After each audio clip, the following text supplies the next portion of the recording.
Maintenant, on va aborder Moonraker, donc Mhm. grosse production américano-britannique, un James Bond. Euh, Claude Carliès disait que votre équipe avait été testée. Vous aviez eu un casting à l'époque. Est-ce que vous vous en souvenez? Vous vous souvenez ce qu'il fallait Oui, très faire? bien. Bah, c'est souvent le cas, hein. Claude présente toute son équipe et la mise en scène choisie en fonction des acteurs à doubler et des scènes d'action à faire. Et Claude donne son avis naturellement. Un tel est escrimeur, un tel fait les arts martiaux, tout ça. Donc il fait déjà une présentation de son équipe. Et moi, je me souviens avoir légèrement triché. J'ai mis des talonnettes dans mes chaussures pour être un petit peu plus grand. Et du coup, j'ai été pris pour doubler Roger Moore en deuxième équipe. Et ça m'a valu aussi pas mal de petits rôles à côté.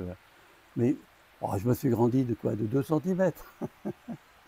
Et j'ai été choisi avec plein d'autres copains. On était très nombreux quand même. Et quel souvenir gardez-vous du tournage de Moonraker? Et peut-être plus particulièrement de Roger Moore, mais aussi des scènes que vous avez tournées. Eh bien, Roger Moore, très sympathique, discret, mais très très bon contact. Non, un homme, mais vraiment style anglais. D'ailleurs, j'ai été surpris de l'ambiance sur le film. Alors, je ne sais pas si c'était. On était à Venise. Vous savez, d'habitude, il y a la cantine, il y a le coin cuistot, on va tous prendre nos repas dans nos assiettes. Et il y avait un coin, table, serveur avec serviette sur le bras, pour Roger Moore et la mise en scène. Alors peut-être qu'il y avait un invité de marque, peut-être producteur et tout ça, mais ça m'avait surpris parce que c'est la première fois que je vois sur un film autant d'élégance et de prestance pour manger. Surtout pour la mise en scène, pas pour nous, hein, mais pour la mise en scène, c'était amusant. Et entre parenthèses, j'ai été surpris aussi de la qualité gastronomique des Anglais. Au début, on nous a dit cuisine anglaise, ah, et en fin de compte, c'était très bon. Et on n'arrêtait pas de manger. Donc oui, sinon, Roger Moore, très très sympa, assez adroit dans tout ce qu'il faisait. J'ai fait une bagarre avec lui vraiment bien, il n'y avait pas de problème, hein, quand je doublais le japonais dans le musée de verre, adroit, bien, et non, non, rien à dire. Bon, bon acteur, aussi bien physique qu'artiste. Enfin, à mon avis, hein. Et sinon, quel souvenir vous avez du tournage en général? Qu'est-ce qui vous a marqué? Disons, bah, déjà, les facilités le nombre de décors. À Paris, tous les studios étaient pris. Des grands décors superbes. On sent qu'il y a beaucoup d'argent derrière le film. Il y a les moyens. Ce que l'on demande presque, on a automatiquement. Et les scènes d'action assez grandes. J'ai vu dans une scène au moins 12 explosions.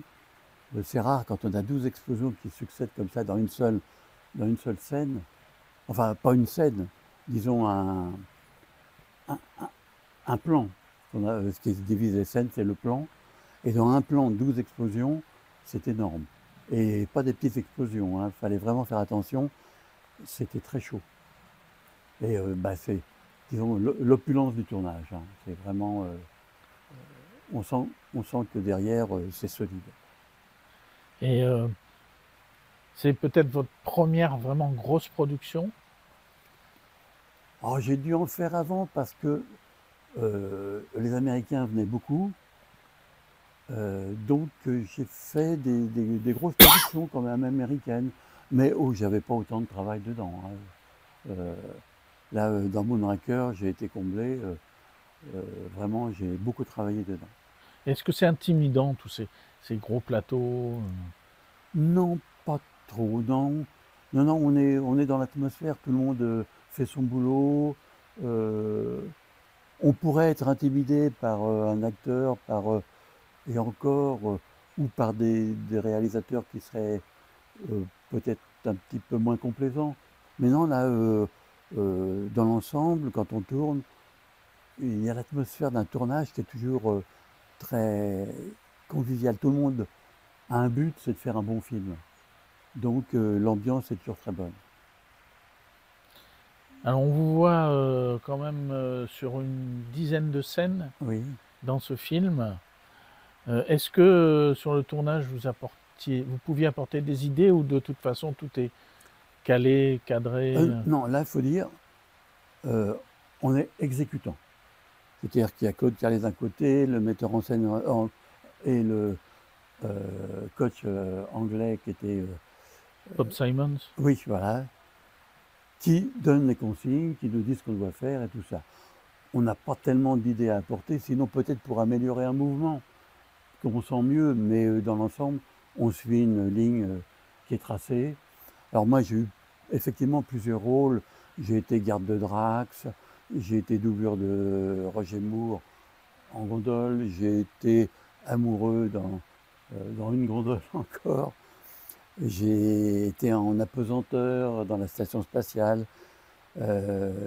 D'ailleurs, dans la station spatiale, il y a eu un truc qui a marqué le tournage. Il y avait une série d'explosions. Et moi, je me faisais descendre et je devais chuter. On avait mis des cartons en dessous et des matelas, parce qu'il n'y avait pas beaucoup de cartons, donc un matelas par-dessus. Et j'ai vu, avant de tourner, une bombe qui était au-dessus de l'endroit où je devais chuter. Et ces bombes, c'est des bombes noires qui font énormément de feu. Et là, j'ai demandé au cadreur, au caméraman, si je pouvais quitter les cartons sans qu'il me voie. Parce que d'habitude, dans un plan, on tombe dans les cartons, on attend qu'on dise couper et on se ressort. Là, j'ai eu un doute et j'ai demandé est-ce que je peux partir par cette porte à une voile. Il me dit non, tu peux, t'inquiète pas, il n'y a pas de problème. Je fais ma chute après l'explosion et tout le studio prend feu. La bombe est tombée sur mon matelas de mousse, le mousse a pris feu et tout le décor a pris feu. Et tout le monde s'est évacué naturellement très rapidement. Et le premier assistant dit au fait, Daniel, où est-ce qu'il est? Je lui ai dit, t'en fais pas, je suis là, je suis sorti avant. Il m'a dit, ah bon, ça va. Et le décor d'Épinay a brûlé entièrement. Tout ça à cause d'une bombe placée au mauvais endroit. Voilà, donc c'est un petit commentaire, mais les accidents, ça peut arriver. Et si j'étais resté comme d'habitude dans le matelas, j'aurais peut-être été en feu, moi aussi. Donc voilà, sinon, des scènes, bon, j'ai doublé aussi l'acteur japonais dans les combats avec Roger Moore. Très agréable, très impressionnant.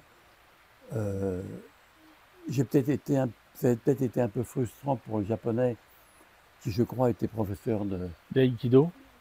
peut-être pas d'aïkido, mais de kendo. De kendo et aïkido, il donne des cours d'aïkido Ah bon? en tout cas. Ah ouais.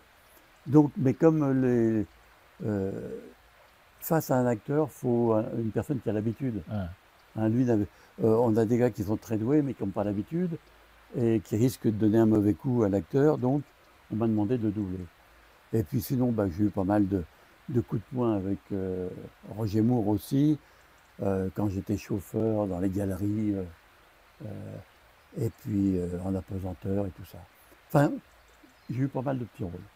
Et vous et Michel Béreur, vous avez une petite scène, mais qui est assez impressionnante, où vous êtes deux moines Oui. et vous faites un combat. Alors oui, donc on faisait 2 moines espions, et ça tombait vraiment dans nos possibilités, hein. C'était des combats karaté, aïkido, donc on était assez à l'aise, et ça s'est très bien passé. Et c'est bien comme résultat, c'était pas mal. Moi, j'ai bien aimé cette Ouais, ça rendait séquence. bien, il y a une chute. Ouais, ouais. Mais c'est marrant parce que quand on dit que j'ai eu pas mal de rôles, Et je me souviens, euh, la dernière fois qu'on m'a demandé de faire un rôle, la script, c'est la personne qui s'occupe naturellement des décors, enfin des raccords et tout. Elle a dit, encore lui, on va finir par le reconnaître. C'est vrai que j'ai fait pas mal de trucs différents et les gens qui me connaissent ont dû se dire, tiens, le revoilà, le revoilà, le revoilà. Mais enfin, pour moi, c'était un compliment, hein. Eh oui. Et ça a été vraiment un plaisir de tourner dans ce film, avec beaucoup de moyens et puis du bon résultat. Et alors, qui est-ce qui coordonnait vraiment les cascades? Est-ce que c'était Claude Carliez? Est-ce que c'était Bob Simons? Alors, il y a, souvent, il y a deux équipes, hein. Alors, peut-être parfois, le coach anglais s'occupait de la première équipe où il y avait de l'action, et Claude Carliez s'occupait de la deuxième équipe où il y avait de l'action aussi. Mais souvent, les deux étaient ensemble. Euh, déjà, pour le côté, le principal, c'était quand même le coach anglais, et Claude était là pour l'assister dans le travail et pour le conseiller, suivant la qualité des acteurs.